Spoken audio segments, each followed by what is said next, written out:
I was muted. I was fucking muted. I'm gonna leave that in. Fuck it.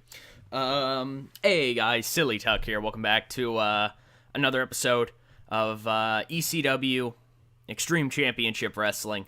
This is Heat Wave. That even says 98 right there, so that's pretty cool. I didn't actually notice that. Also, I think that's supposed to be Dreamer's face there in the fire, unless I'm crazy. Doesn't that look like him? His eyes? I don't know. That's what I see. Well, because take a look at that, right? And then take a look at Dreamer's picture here. Keep that in mind for a minute. And then go back over here. I think that's supposed to be him, or at least it's part of him. I don't know. But then it also looks like an eye up there. I don't know. Anyways, yeah, this is Heat Wave. This is our television special for July. We have three, count them, three tremendous matches for you tonight. We have a tag team match in which we'll see newly I don't know what the hell to call it, newly rekindled friendship between Bam Bam and Jerry Lynn taking on two guys who have called Jerry Lynn, not worthy to be champion, a small little fella, something that Jerry Lynn's heard a bit over his career, not being the biggest guy, but, they'll take on Justin Incredible and Mike Awesome, the Incredibly Awesome Alliance? I don't really know what I'm calling them at this point. I think just Incredibly Awesome, but I do like the ring of the Incredibly Awesome Alliance. Let me know what you guys think in the comments. That'd be great. We also have Tazz defending his ECW Television Championship against Steven Regal of the New Era. Remember, Steve Regal cost Tazz a match against Tommy Dreamer last month, I do believe. And so Tazz put his championship on the line to get a match, try to get some revenge against Regal. Will he regret it? Who knows? And tonight we're ending with a huge match, a huge match, as Tommy Dreamer has put his career on the line to try to beat Rob Van Dam. And now Dreamer, he's been talked to by a whole bunch of different people. His girlfriend Beulah, ECW owner, commissioner Paul Heyman. Don't do that, man. Don't do that. That's stupid. Because Dreamer's 0-2 against Van Dam. So will he be able to pull a rabbit out of the hat tonight? Will he be able to do it? Will he be able to pull it off? Who knows? Let's see. We are, of course, in Hammerstein. We could get about 3K fans, guys. This is pretty good looking. I want to show you guys some numbers.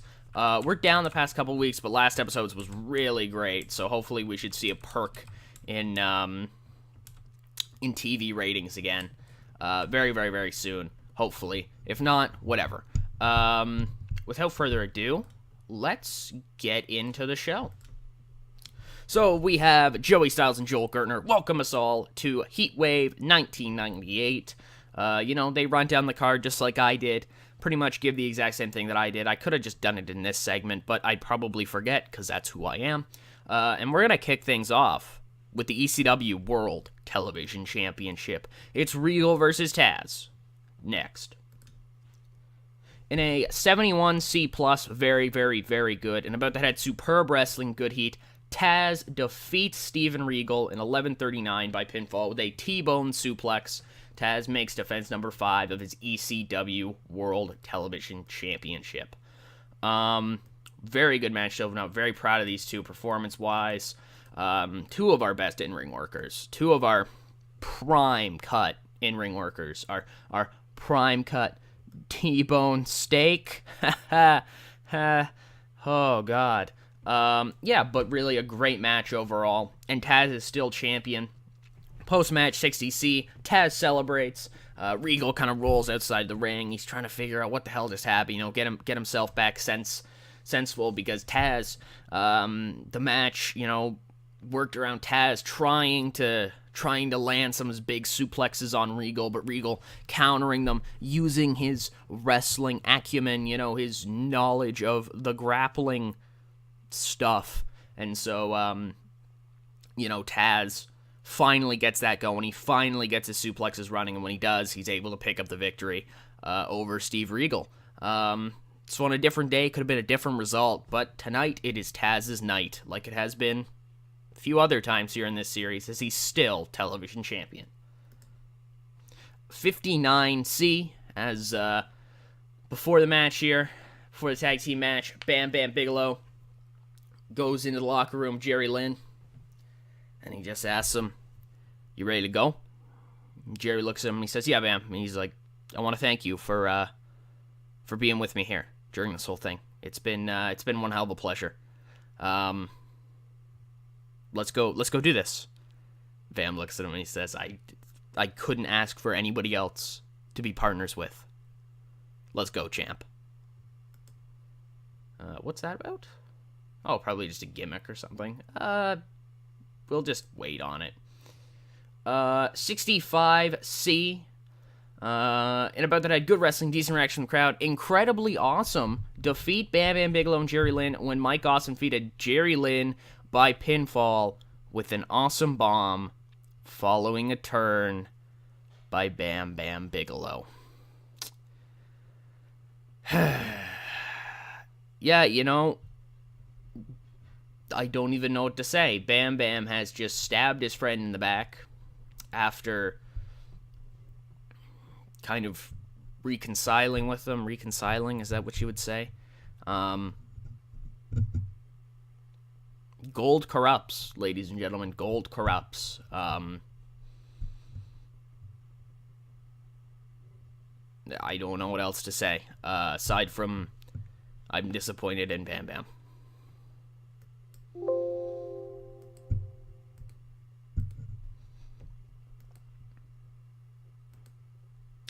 $49D+ as post-match. I don't think I have any women on this show. We're gonna get penalized for that. Fuck's sakes. That's okay though, because Bam Bam Incredible. Actually, if you guys don't mind, I'm gonna do this. I don't really care about the ratings. Totally. But I can put women in two places.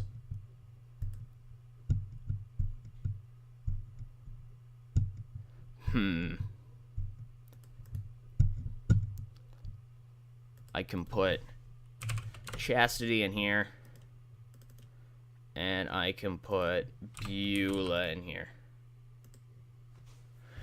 Okay, let's go through that again. Yeah, that's okay, whatever. That did worse, that did worse, that did worse. Don't know what the hell you're talking about. There's the turn. Do the turn. There's the turn. Okay, anyways, we're back to where we were. Hopefully you guys don't mind that, whatever.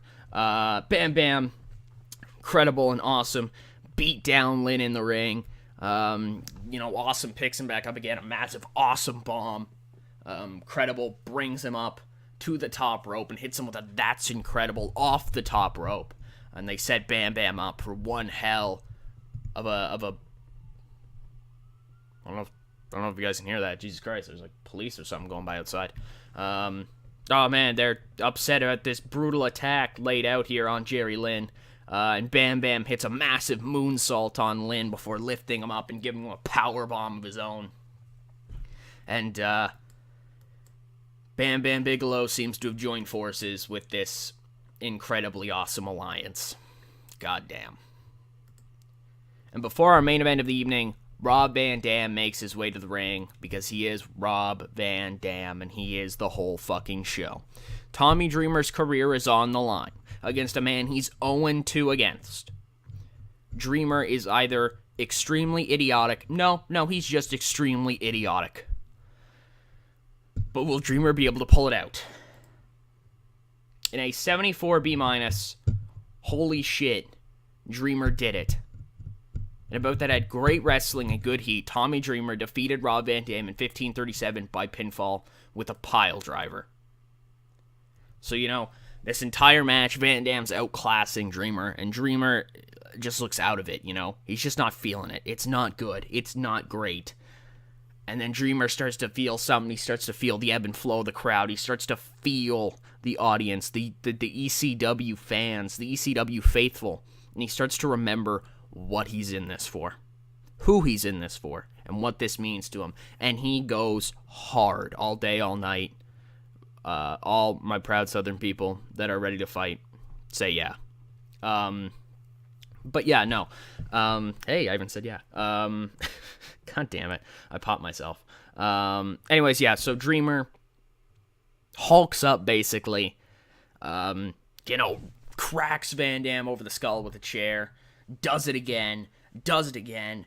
Does it again. And Van Dam keeps coming at him even. Like, both of these guys, like, are almost no selling, but it's that fighting spirit, so we can get away with it for, like, the last minute or so of this match, and they're just trading blows, and then Dreamer punches Van Dam, and Van Dam is the first guy, and he starts to show weakness, and he kind of rocks back, and, like, literally just the second Dreamer sees that opening, he just grabs Van Dam, kicks him in the gut, hoists him up, pile driver, cover, 1, 2, 3, and holy shit, Tommy Dreamer's beating Rob Van Dam, and Van Dam can't believe it. Post-match, Dreamer is in the ring, and he's celebrating, he's happy, he's excited, he's done it. Beulah, is at ringside, rolls in and hugs him, he's done it. And Van Dam sits in the corner watching the two of them, and Van Dam is like, wait, what the fuck? Did I just lose? What the fuck? Because, Van Dam, he's beaten Dreamer twice now. And he's lost once. So he was 0-2, he was 2-0 going into this. He had this in the bag. But Dreamer pulls it out somehow. Underdog story. I'll tell you that much. Dreamer felt the people, and the people are responsible for the people power. People power. Yeah, let's go with that. Shout out to 370 and Chad. They're killing the business. Shit is funny as fuck. And that's your show. We get a 72 B-. Pop is up in 7 regions. Very good stuff. There's Coco Beware. He's a wrestler from the mid 80s. He teamed with Owen Hart and was high energy. What do you know? Overall, though, I think that's a very solid card. I hope you guys agreed too. I could have gone in depth more with some of the match descriptions, I think, but I think it got by enough, if that makes sense. Overall, though, I'm going to switch this back while we're here. Oh, that's not where I do that. Broadcasting. TV controls. Here we are. Edit details. ECW. Hardcore TV. And there it is. All right, cool. So, yeah.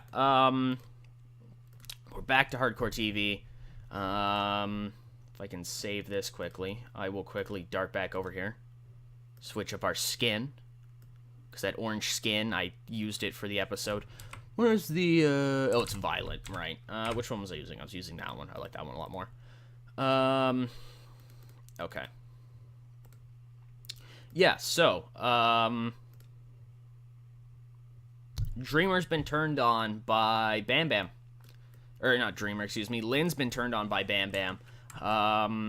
Tazz's title prestige went up a lot after that match. Tazz retains, and Dreamer's career is still intact. I actually debated that for a little while, what I wanted to do, and then I thought about where I would go with Dreamer not being a wrestler, and I didn't really like it. So, Dreamer does it. He finds a way. Dreamer finds a way. Maybe I'll title this episode "Finds a Way." No, I'll have to call it Hardcore Heaven 98.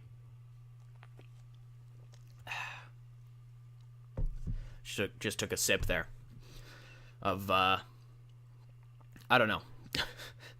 Anyways, if you want to see what happens within these 6 days, you can follow my Twitter. Links in my header at the top of my channel. If you want to go do that, that's great. Yeah, we can do other cool things. Money's up this month. Money's up. And we're not going to run a pay-per-view, so that's pretty cool. That money's up that much. It's looking like a good month. It's looking like a good month. We'll have our last episode of Hardcore TV for the month next week. Or next week. Next week in game, but like probably in like a day or two. Probably 2 or 3 days in real life. But yeah, overall, really good stuff.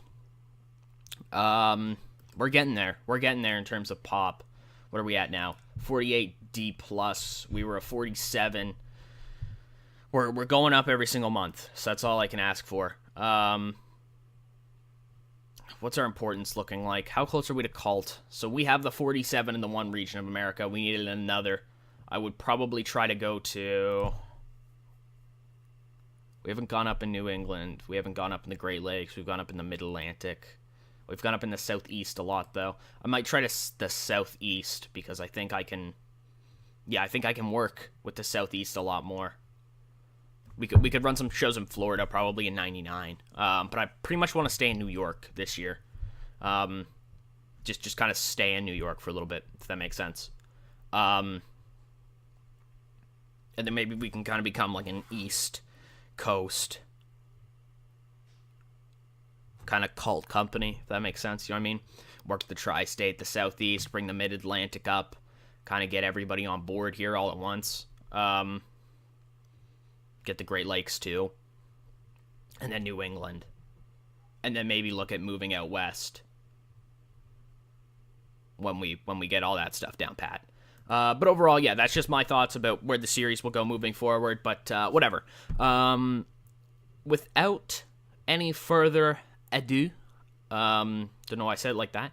I would like to thank you all so much for watching. I hope you guys enjoyed this. Silly Tuck, signing out.